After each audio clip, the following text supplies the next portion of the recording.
hirap na hirap po kami. Kaya lang sa mga kapitbahay, takbo ng takbo sila kung sana kami makakain. Hirap po kami talaga. Super.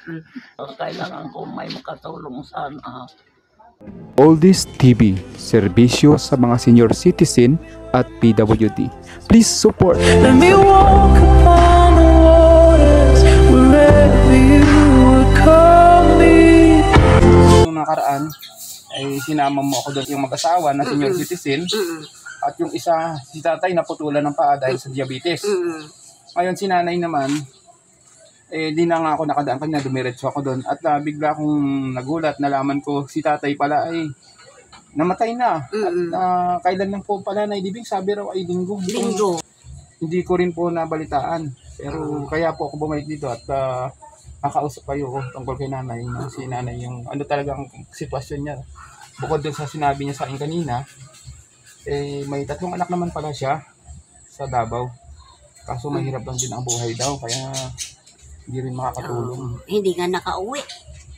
Dito. Oo, nung patay na yung si Abel. Kasi siguro financially problem talaga. So, eto nga yung naisipan ko na talagang ihingi ng tulong sa mga tao na may mabuting puso. Kasi nakikita ko talaga ang kalagayan. Pinuntahan ko sila sa bahay. Nakita ko ang kalagayan at yung bata na lagi niya ditong inuutosan para sa akin, para humingi ng tulong financially. Kaya ako ngayon ay nananawagan sa mga kahit po sana mga kapitbahay na din po, na nakakaluwag sa buhay. Nakakaluwag sa buhay. O kahit sino na mahipo ng sabi ng Panginoon, ibigin siya ng buong puso, buong isip at buong lakas at ibigin ang kapwa kagaya ng ating mga sarili. So dito natin maipapadama sa mga taong talagang kailangan na kapag sila ay nakasurvive sa kanilang problema, magpapasalamat talaga sila sa Panginoon kasi ang lahat naman nating nakahawakan na financial, galing talaga yan sa ating Panginoon. Kung gano'n, may ginagamit lang talaga. Tumutulong man ang luha ko dahil sa habag sa kalagayan nila. Si nanay, dahil alam natin na talagang wala na siya malapitan Wala talaga. Yan, ang ating maitutulong talaga siguro, kung mayroon man pong hipuin si Lord, makabigay po tayo kaagad ng kanyang pangailangan sa pang-araw-araw. Alaman ito ng mga anak niya nasa Davao, pero sabi ni nanay, hirap din to talaga yung mga anak mismo ni nanay sa Davao. Kasi dati may tindahan kasi yan dati. Ngayon talagang wala na talagang laman ang tindahan. Tapos mayroon pang mga katabing may tindahan din. Nawala si ampunan dahil nga sa sitwasyon. Siyempre, yung imbis pambili ng paninda, pangkain na lang talaga nila. Ang sabi ko nga sa kanya, sa Diyos lang talaga siya manalig. Patuloy siyang gagamit ng mga taong daluyan ng pagpapala para sa kanya. Kasi mismo siya nga, sabi niya sa akin, naawa din ako normal sa'yo kasi yung para sa'yo ay ibinibigay mo na kasi. Ang Panginoon po ay siya yung daan para matulungan po kayo sa ganitong sitwasyon nyo ngayon.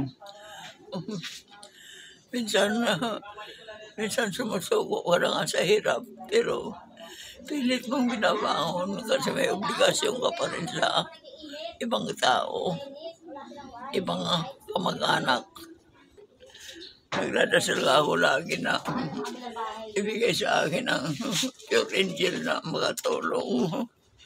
Walang-alang mo na makapag-aral sila. Sabi nila sa ALS daw, bahala na. Matalino naman itong dalawang to eh. Paano po naipalibing si tatay? Paano po yung mga gastusin nyo pala? Mga tulong mga tao dito. Halos sa kapitbahay po, sila ang nagtulong-tulong. Yung katulad yung barangay, mataas ang barangay ba? Diyan, gusto nyo po ba magpasalamat sa mga tao na tumulong kay tatay nung inilibing siya? Ang tao na tumulong sa aming kahirapan. Pinapasalamatan ko kayo. Nakadoon nga siya nakaburol, hindi nga ako makapunta kasi nga may sakit din ako. Pareha kami dalawa nakalabas ng hospital sa Rodriguez Sabay kami nagkaroon ng karamdaman. Baka wala ka ng dyan, B. Tapos ito nanay, dagdag makabili kayo ng bigas. Oo. Saka ito pa rin ay. Oh. Noodles na humi. Hinahati namin hanggang gabi. Tulad nito. Ang mahalaga nay, yung pagpunta ko dito, hindi po nabaliwala. Makabili po kayo ng inyong pangailangan sa pagkain, no, nay? Opo. Pasensya na po kayo kung yung pagpunta ko pala ay di ko na naabutan si tatay. Hindi, oo. At saka maraming tulong nga ako kako. Ang bait naman yung mama na wala pa kami nagsasaing noon. Nakabili tayo ng bigas. Kasi si tatay po, Dito siya nakahiga. nung malakas pa po kasi siya, nakakausap ko na siya noon. Oo. Nakausap ko na siya. Oo. Wala naman akong pag-atubiling gustong tulungan dahil si Nanay Norma nga po, nasabi niya sa akin na kayo po ay talagang hirap na hirap ang sitwasyon nyo Oo, hirap at kailangan ng tulong. Di ka maniwala, maski posporo. Asin. Ito lagayan ng asin namin. Ito.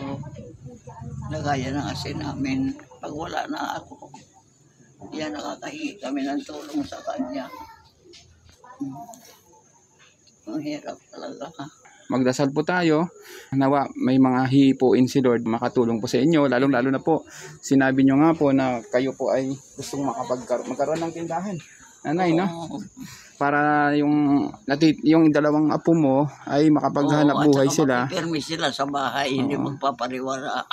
Kasi masisipag yan May piso-piso man pong kikitain. Makabili kayo ng bigas nyo sa pang-araw-araw. Oo. Bigas, ulam. Lugaw nga po ang kinakain namin Lugaw lang.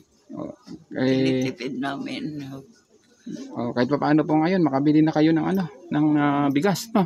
Anay, salamat po Salamat sa Diyos at kahit naman po na hindi ko naabutan si tatay, andito pa rin. Matutuwa siya kay bumalik ka. Tulungan niyo na lang po ako. Kitang-kita ko po yung inyong sitwasyon. Tulungan niyo po ako. Tayo po ay sa Panginoon na magtiwala. Panginoon, pagalingin niyo po Lord si nanay in the name of Jesus.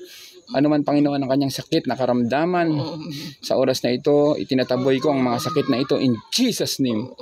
Ang lahat ng ito ay sa iyo lang namin itinitiwala in the name of Jesus. Sa ano man mga karamdaman na magpo-provide sa kanyang pangailangan sa pang-araw-araw para sa kanyang mga apo at sa may sama man ng loob, hinanakit. Kung meron man Lord, alisin niyo po ito sa buhay ni nanay. Patawarin niyo po kami sa aming pagkakasala. In Jesus' name. Amen.